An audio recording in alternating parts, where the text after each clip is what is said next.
और हम सारे भारत के जनता को ये बताना चाहते थे सदन में बहस करके, और आर्टिकल रूल 267 के तहत राज्यसभा में और लोकसभा में एडजर्नमेंट मोशन लाकर नो कॉन्फिडेंस बाद में की।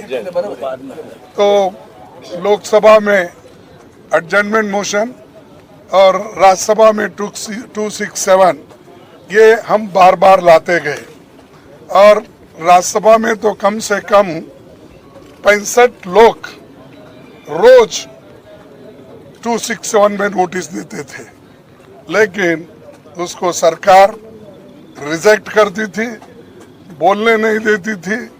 ये एक वहाँ पर स्थिति बनी।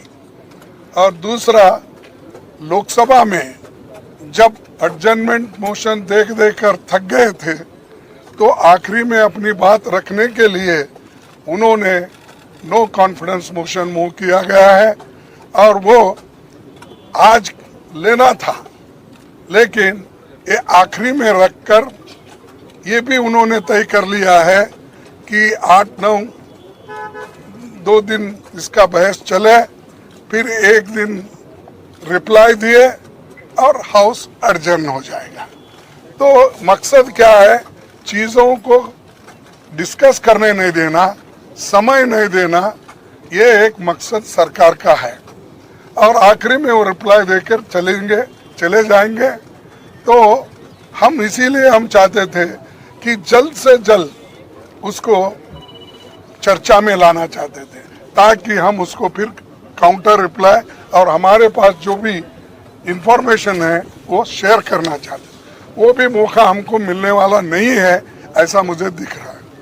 अब राज्यसभा में भी बार बार हम उठा रहे, वहाँ पर भी यही स्थिति है, हमको बोलने नहीं दे रहे। यहाँ तक कि मेरे माइक को उठते ही ऑफ कर देते हैं।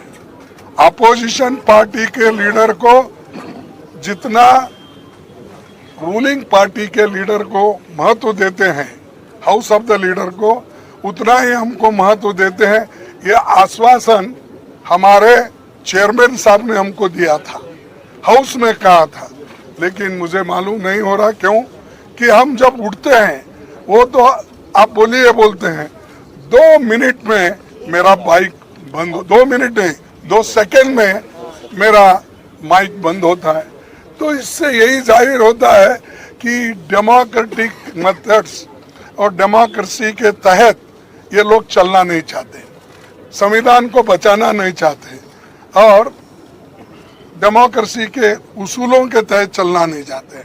तो इसलिए हम एक होकर मजबूती के साथ लड़ रहे और लड़ते रहेंगे।